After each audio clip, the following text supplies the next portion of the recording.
Shields up, Iron Breakers. Rurikhan here coming at you with another video, and it is still day 3 of the E3 Frenzy, and I'm still playing catch up with all these press conference videos, but I'm still recording them, and I'm still hosting all the live streams over on twitch.tv/Rurikhan, which, by the way, if you guys want to come and hang out over there whenever there is a conference happening, please feel free to do so. The chat is pretty nice, and we can all just hang out, talk about the reveals, and you will get my pretty much the freshest reactions off of me that you can get. But anyways, in this video, we are going to be talking about the Bethesda Press Conference. And I gotta tell you guys, I was extremely impressed with the Bethesda Press Conference, not because of all the titles that they've shown or anything of that nature. There are 2 titles in there that really stood out to me, and we're going to be talking about those a little bit further on in the video. But the main reason why this press conference managed to impress me is because this press conference managed to sell me on Fallout. And if you guys have followed me for a while, you know that I've never really been much of a Fallout guy. I've never really played that much Fallout, but Fallout 76, I gotta tell you, I'm hyped as all fuck for that game. It's just like, dude, I was impressed. I was impressed with the fact that they managed to hype me for a Fallout game because I've never really been into them all that much. I'm not going to get into that too much. Again, there's actually going to be a Fallout 76 video that I will do after this, but we're going to be talking about all the reveals that they had at that press conference. Now, the order is not going to be the exact same order that they had in their press conference because their notes website actually has things in a different order. Not that that's particularly relevant. And I also decided that I'm going to be going in the exact reverse order that they have on their website because that makes sure that we get the most interesting things at the end of the video. It just seems to me like starting the video with the most interesting things and then just like being a whole bunch of stuff that I'm not super into, it would not make for a fun video. So let's get this started. The very first thing that they have on here is Quake Champions. Yeah, that was not particularly interesting. I mean, I haven't really been following the development of Quake Champions and the footage that I saw yesterday on that press conference. I gotta say, it's like my favorite Quake was always Quake 3. I played a whole bunch of Quake 3 when I was in college. This was a long, long time ago with friends. This was like our take a break from study and play game. It was Quake 3. We played crap tons of that. Love that game. Quake Champions does not seem like a lot of people have been telling me, oh, it's like the successor to Quake 3. And I was looking at the footage yesterday and I'm like, I don't remember Quake 3 having like character special abilities. That doesn't, I don't know. I'm not super interested in Quake Champions. If you're interested though, it's going to be free for this week. You're going to be able to play the trial version or whatever. The free-to-play trial, you're going to be able to play it this week. So you guys can just go up to the Quake Champions website, sign up for it, play it if that's something that you're particularly interested in. It's not something that I am interested in, however. Then they talked about Elder Scrolls Legends. Elder Scrolls Legends is the card game, and I actually had someone in my audience tell me that it's actually a really good game. I haven't played Elder Scrolls Legends just yet, but the cool thing is that Elder Scrolls Legends is coming to Xbox One, PS4, and Nintendo Switch, of which that is actually a really good move for them, at least in my opinion, because I think, not 100% sure, but I think, because I don't follow card games all that much, that the Elder Scrolls Legends is probably going to be the only card game available on the Switch, which is good stuff. Good stuff. And I also believe that they announced that you would be able to progress all of the stuff that you had on the PC back to other devices. So you'd actually be able to take your progression from Legends into the PlayStation 4 or Xbox One or Nintendo Switch, which I gotta tell you guys something, like I may not be super fans with like card games and stuff. That might not be my cup of tea, but I do have to say, whenever companies, they have like their free-to-play MMOs or their free-to-play games or whatever on the PC and then they port them over to consoles, they never really do a good job of allowing you to keep your progress from the stuff that you've done on the PC. Like I remember Warframe is a beast of an example of this. They were supposed to have done it. I'm not sure if they ever did do it, but like there was, oh, there's going to be a migration thing. You'll be able to do it. And then I don't think it was ever made available, or if it was so far after I was interested in Warframe that I never even got into it. So the fact that they're doing this, massive props, and everybody else in the free-to-play industry, pay attention. This is how you fucking do shit. Okay, if you release your stuff early access on the PC, when you port it to consoles, if you eventually do, allow players to take their progress with them to the consoles, if that is a choice that they want to do, because that is just something that always bothers me whenever there's this particular kind of situation. Anyway, then they talk about Fallout Shelter and how that is also coming to a bunch of new devices, including the PC and, wait, it was already on PC and Xbox One. It is now going to PlayStation 4, I believe, as well as the Nintendo Switch, which again, I'm not a huge fan of Fallout Shelter. It's very much mobile type management simi-like game, but it's a cool thing if you can take it over to more platforms if you are into that particular game, particularly, again, the Nintendo Switch. It's just, you guys know me, I'm a bit of a Nintendo Switch fanboy at this point. There's really no use in hiding it, so the fact that you can do that is pretty cool. Then they showed some more expansion packs for Elder Scrolls Online. Now, Elder Scrolls Online is actually one of the better MMOs out there, in my opinion. I've played a little bit of it, but I wasn't really able to get into it for some strange reason. I don't know, because I actually think it's a solid game, but I've just had so many other things like take my attention away from it that I've never really dedicated that much attention to it. But they're adding more content, so if you're an Elder Scrolls Online player, then good on you, you're getting some more content. They talked about Bethesda VR, which they're going to be adding Wolfenstein game, which is called Cyberpilot, as well as a Prey game called Typhoon Hunter, which are going to be things that you'll be able to do in VR, I believe, both on the PC side of things as well as PlayStation VR. I gotta be honest, my hype for VR has died down considerably because I just kind of feel that the technology is not there yet, and it's like it's in a good place, you know, it's getting there, but I think that it needs to be way more simplified. It needs to not have as many fucking wires, because like VR is insane with the wires. I got a PlayStation VR like right in front of me right now, and it's just like it's always a hassle when I want to play it. And here's the other thing, that VR, like, you know, when you're someone like me and you have glasses, this is a fucking nightmare for VR, okay? Your glasses start to get foggy. Your glasses touch the lens of the VR devices, like seriously. All of you guys out there that actually design VR devices understand, a lot of us gamers, like our eyes are all kind of fucked up, okay? Because we spend way too much time in front of our monitors playing video games. So a large percentage of us have to wear glasses. And guess what? That's a pretty big problem when it comes to playing VR video games. But anyway, those games look kind of cool if you're into VR stuff, and it's cool that you will be able to play those. No, cool stuff. They talked about a new DLC that they're adding to Prey. Now, I didn't really play that much of Prey, if I'm going to be completely honest. But it's going to be an infinitely replayable DLC. It looked like some kind of rogue-like special thing, as well as they also added a couple of free updates, including New Game Plus, Survival Mode, which is like super hard mode, and there was something else on there that I forget, but they've added a couple of new modes for Prey, so that's cool stuff. The fact that Bethesda continually supports their games like that, considering that Prey is essentially a single-player game, at least that's my understanding of it. It's like they don't really have an obligation. It's like, hey, we sold you the game, you've played the game, and now we're done. But they're continuing to support it, so good on them. And if you enjoy Prey, good on you. Hopefully, you guys will enjoy this DLC as well.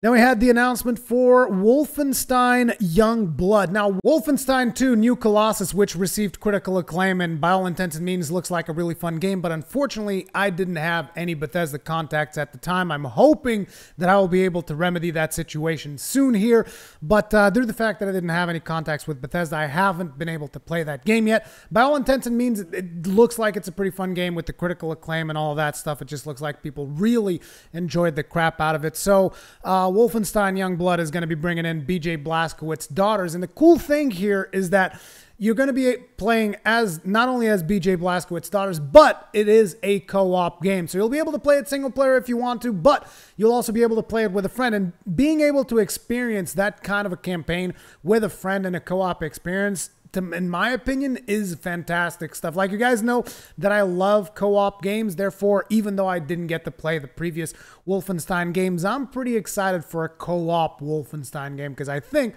that'd be pretty damn sweet. So good on them. Youngblood looks like it's going to be pretty friggin' awesome. Near the end of the conference, they talked about this game that they've apparently been developing. Now, this is going to come after Fallout 76, so this is a little bit further into the future. And even after that, that's when Elder Scrolls 6 is going to be coming out. But this game that is called Starfield is actually something that I'm very, very curious about because, as you guys know, I haven't really been following Bethesda all that much because I wasn't a super fan of Fallout or even Elder Scrolls. Like, I'll play the Elder Scrolls game every now and then, but it's like Fallout's never really been my thing. So, you know, there's not really a whole lot of games that would keep me following up on Bethesda's stuff. But due to the fact that I was super interested in Fallout 76 and, you know, they had my ear when they showed this game. Okay, this is a space game. And you guys know me. I've been dabbling in Elite Dangerous and I'm crazy about Star Wars. So I like me space games. In case you guys were not aware, that is something that I actually appreciate quite a bit. And so they show this little satellite and then there's like this supernova-like effect thing of either something warping in or something taking the satellite away. And then just like everything fades to black. And I'm just like, dude, what a massive friggin' blue balls you're giving me right here, dude. What the fuck? The blue balls. That's what's going on. Jesus, like, I was like, dude, I was not aware that you guys were working on a space game. And now you had, what's the saying again? It's like, you had my curiosity, but now you have my attention. Like, I'm like, the hype went through the roof when I saw that game. Like, I don't even know anything about it. And I'm just crazy about it because I'm curious to see what a space game from Bethesda is going to look like. Whether or not it's going to be good, we will see in the future, but that is definitely something that has piqued my interest. And then they also teased the Elder Scrolls 6, which I mean, I don't know how to feel about it because it was very small little teaser trailer.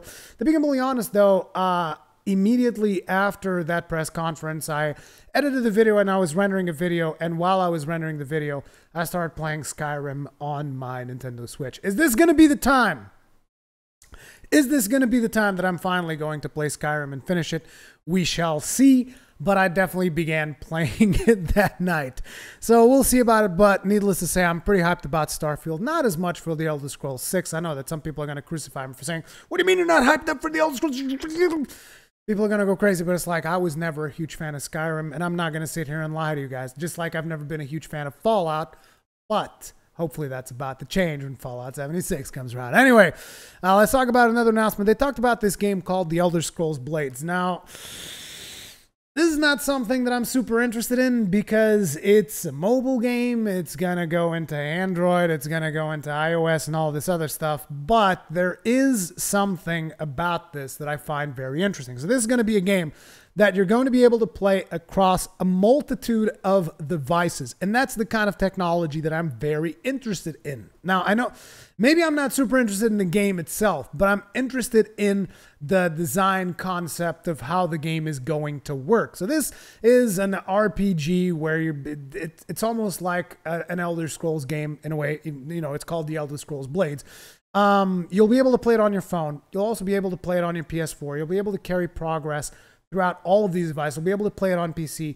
They even said you'll be able to play it on your phone against someone who's playing it on a friggin' VR device. See, that stuff interests me a lot because those are the types of leaps and bounds that we need to be making in technology. Like, again, maybe it's not necessarily the game that I'm super interested in, but I definitely want to check it out to see how it works and how it interacts with all of these different platforms because that is something that people need to understand. We need to like get this cross-play going. Like Sony needs to break down their fucking wall and they need to just like, look, dude, fine. We'll play along with Xbox. We'll play along with Nintendo. Fucking play nice. That's what Sony needs to do. They need to play fucking nice. And this game is a step in that direction because, I mean, it's going to be all over these different devices and supposedly you'll be able to play on any device that you want. That's a good thing, you know, being able to play on your phone and then being able to play home and whatever. It's just not really the kind of game that I'm super interested in. But the technology, though, like I like the fact that Bethesda is working on that. That's cool. So let's talk about another game that is pretty cool. Doom Eternal. Doom Eternal is apparently going to be a follow-up to the Doom reboot that they did back in 2016. The Doom reboot was friggin' phenomenal. I didn't finish the game, but what I've played of it, I fucking love it. Doesn't matter which platform you play it in, whether it's a Switch, it's PS4, it's on PC. I think it's a fantastic game, and if you enjoy shooters, that is definitely one of those games that you should definitely check out. And I've said definitely about 3 or 4 times. Let's see if we can say it again. Definitely. But yeah, definitely check out the previous Doom, and Doom Eternal looks like it's going to be pretty cool. They didn't really show a whole lot of gameplay. It's just like this trailer type deal, and they were saying, you're going to be even more powerful, and you're going to fight on, we're going to show you hell on earth. And that was pretty cool. So yeah, this one is actually one of those that I am interested in, even though I know that most of my audience maybe doesn't care that much for it. I was definitely down for it. And now, here's one of the big surprises of this particular press conference, and that was Rage 2. So I didn't see a whole lot about Rage 2, and let me tell you why. I played the first Rage. I played a significant chunk of the first Rage, and I was just like, dude, I'm not getting into this game. Like, I keep playing it, I keep doing the missions, doing whatever. It's just like, fell out of it completely, to the point where I basically filed it as in, not interested in this game like ever again. That's where the original Rage landed for me. So they're like, oh yeah, Rage 2 is coming out. And I was like, yeah, I don't know what to tell you. And then I saw the gameplay. And then I was like, for starters, let me tell you guys one thing. Your character's name is Walker. Therefore, whenever anyone talks about this particular game, I demand that you say this is Chuck Norris. Your character is Chuck Norris. He's Walker because he's the last Ranger, and he's Walker, the Texas Ranger, okay? He's Chuck Norris, period. That's it. Either way, your character is like this last Ranger, and like everything's gone to shit, and the only thing left to do is for you to rage. And they really played on that. I think it really shows. I think the gameplay looked extremely satisfying. It looked like this crazy over-the-top action shooter. But the cool thing is that they weren't taking it seriously, which in the original Rage, it was just like taking shit super serious to the point where the game became boring. Whereas here, there's like, nah, dude, it's just crazy over-the-top, kill shit, blow shit up, get crazy abilities, just like everything is over the top. That game looks like it's going to be a whole lot of fun, and that is something that I'm definitely interested in checking out. I don't know if it's going to have co-op. They didn't really talk about that all that much, but when I was seeing that gameplay reveal, everything that I was saying in that live stream was like, please tell me it has co-op.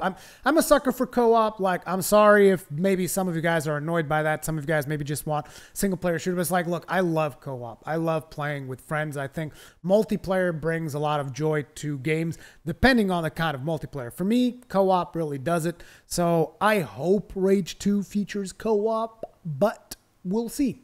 Either way, the gameplay looked friggin' fantastic. It's being made by Avalanche Studios, so it shouldn't be that much of a surprise. These are the people that brought you Just Cause 3 and Just Cause 2, which kind of makes sense if you look at just how over-the-top Rage 2 is. It's friggin' cool as hell. I would advise you guys to definitely check it out if that is something that you might be into.